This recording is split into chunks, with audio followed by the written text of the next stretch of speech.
E aí, fantasmas? Eu não sei se vocês viram, mas esses logos se popularizaram pela internet na última semana. Essas seriam as supostas versões da 10ª geração da franquia, e a gente vai falar sobre isso e muito mais no vídeo de hoje. Então assiste até o final, mas antes aquele rápido recado. Vocês sabem que a nossa principal parceira do canal é a Epic Games. Então se você precisa de qualquer coisa sobre card games, seja de Pokémon ou outros jogos, seu lugar definitivamente é na Epic. Eu vou deixar os links das lojas da Epic na descrição, vê se você encontra o que você está procurando e, claro, usa o cupom LIGENGA nas cartas avulsas para pagar mais baratinho. Na descrição também tem o meu link de associado da Amazon, qualquer compra que você fizer pelo site. Depois de clicar no link, ajuda bastante o canal. Mas sem maiores enrolações, bora começar o vídeo porque temos bastante coisa interessante para conversar. Começando por Pokémon Tides and Gales, os supostos nomes da 10ª geração na franquia. E eu acho que ninguém aqui é tão inocente, mas eu vou avisar, logicamente que tá muito cedo pra gente acreditar que esses são os verdadeiros nomes de jogos. Mas o que eu acho mais interessante sobre isso aqui é que eles vão ao encontro daquilo que a gente viu no Tera Leak, aquele vazamento massivo de informações confidenciais dos servidores da Game Freak que foram invadidos em outubro de 2024. Lá falava-se de Pokémon KZ e Nami, na verdade Pokémon K e Pokémon N, do projeto Gaia, e muita gente imaginou que os nomes poderiam ser KZ e Nami. Traduzido seria como ondas e ventos. Muita gente começou a falar sobre Pokémon Waves and Winds, que pra mim são nomes melhores do que Tides and Gales, mas basicamente as duas versões querem dizer a mesma coisa. Tides e Waves são como sinônimos, enquanto Winds é ventos e Gales são ventanias, ventos mais fortes. O mesmo suposto leak desses logos falou ainda outras coisas sobre os jogos. Os iniciais seriam uma cabra ou um bode de fogo, um polvo do tipo água e uma lesma de grama, o que me deixa meio reticente porque a gente acabou de ter, talvez não uma lesma, mas para um caracol, mas um lendário justamente com essa descrição. Logicamente que eu tô falando do Wo-Chien. Ainda de acordo com o suposto leaker, os jogos teriam 16 ilhas principais e mais de 150 pequenas ilhas. Isso seria muito animador, mas não dá para criar expectativas. Mas o fato da gente ter um mapa tão amplo poderia tornar a exploração desse jogo única para cada jogador. Imagina então se eles mesclassem com aquela tecnologia de alguns jogos, como por exemplo No Man's Sky, onde basicamente cada ilha seria de um jeito diferente para cada jogador. Ok que eu tô pensando um pouquinho alto, não quero criar falsas expectativas para vocês, mas só para dizer como o Pokémon poderia ser maravilhoso se a Nintendo, a Pokémon Company, principalmente a Game Freak, injetasse mais dinheiro e desse mais tempo no desenvolvimento de cada jogo. Outras coisas como a mecânica geracional chamada Gigaxis, que envolveria coisas como guardiões de cada ilha, o que me parece surpreendentemente muito parecido com os Tapus de Alola. Além de formas regionais como um Charmander do tipo terrestre também estão presentes nesse vazamento, que ao que tudo indica,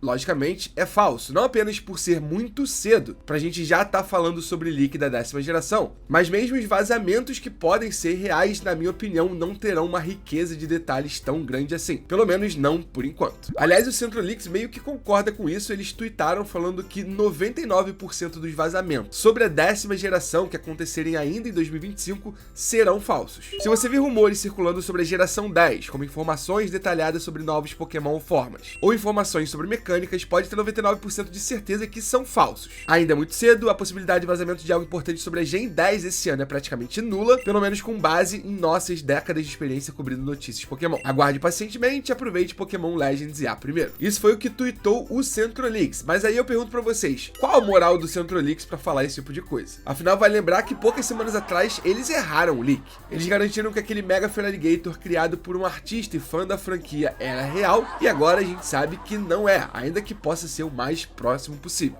E não é o primeiro erro do Centro Leaks, muito pelo contrário, eles já erraram várias coisas, então não me parece muito justo nem confiável eles se colocarem nessa posição de baixão do que é real e o que é falso em relação a leak de Pokémon. Enfim, essa é só a minha opinião, quero ver de vocês, deixa aí nos comentários. Eu tenho mais duas coisas pra falar no vídeo de hoje, duas coisas bem interessantes e diferentes do que a gente trata nesse tipo de vídeo. O primeiro é sobre uma enquete feita pelo youtuber gringo Munching Orange. Ele perguntou aos seguidores dele qual tipo de jogo Pokémon que eles mais gostam. Se são os lineares, os de mundo aberto ou os híbridos. Só para explicar aqui, os lineares ele coloca os jogos da primeira até a 7ª geração, o de mundo aberto ele fala especificamente de Scarlet Violet, e híbrido ele coloca Sword and Shield, mas algumas pessoas não concordaram muito. Na minha opinião, Pokémon Legends Arceus tem mais a ver com esse conceito de híbrido do que Sword and Shield, mas eu entendo o que o Munchkin Orange quis dizer. A ideia dele foi que Sword and Shield tem uma parte claramente linear, quando você está indo de uma cidade para outra, e uma área de exploração mais livre, que é a Wild Area, ainda que ela não seja um mundo aberto. Por isso eu acredito que Legends Arceus tenha mais a ver com essa ideia de híbrido, mas para mim o grande X da questão é que com 62% dos votos, os jogos lineares venceram a enquete, ou seja, da primeira até a 7ª geração. Eu queria saber agora a opinião de vocês. Vocês acham que até a 7ª geração os jogos de Pokémon eram melhores? Particularmente eu gostei de vários jogos das 7 primeiras gerações, mas não acho ainda que seja o momento de Pokémon dar um passo atrás e voltar a ter esses jogos lineares. Afinal, Scarlet Violet é só a primeira experiência no mundo aberto, tem seus problemas, mas muita gente gostou, então acho que vale a pena dar uma nova chance para Game Freak para ver se eles conseguem criar um jogo de mundo aberto mais perfeitinho, ou pelo menos mais otimizado. E como os jogos da série principal de Pokémon têm ficado cada vez mais diversos, eu acho que dá para pegar uma outra linha e aí sim tratar eles de uma forma mais linear, como por exemplo foi o caso de Brilliant Diamond e Shining Pearl. Quem sabe os remakes continuem sendo lineares e os novos jogos daqui em diante sejam híbridos ou de mundo aberto. E para encerrar o vídeo de hoje eu quero assistir o trailer da demo do Gamma Emerald, um fangame desenvolvido pelo Undreamed Panic, que eu tenho acompanhado há algumas semanas, alguns meses na verdade, e agora tem uma demo jogável. Provavelmente vai ser o vídeo de amanhã testando essa demo, mas eu queria já divulgar esse projeto para todo mundo porque eu acho que é um projeto muito legal. Então vou botar na tela pra gente assistir juntos. Antes, uma rápida sinopse. Em Pokémon Gamma Emerald, a caminho de seu novo lar, sua viagem toma um rumo inesperado quando uma tempestade repentina surge e o barco naufraga em uma ilha misteriosa e desconhecida. Ela está situada entre as regiões de Hoenn e Sinnoh, mas você não tem meios de pedir ajuda ou contato com o mundo externo. Assim você é forçado a explorar, mas não está sozinho. Então vamos à demo de Gamma Emerald.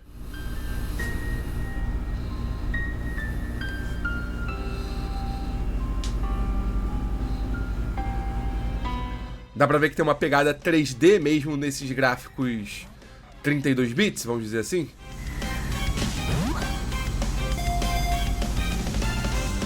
Da hora o movimento de câmera também. Cenários mais, não realistas, mas mais imersivos, eu diria. Shine, HM.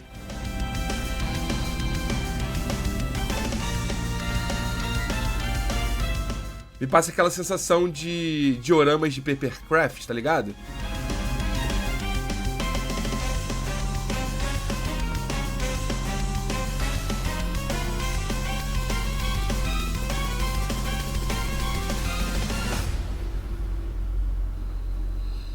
Tá aí.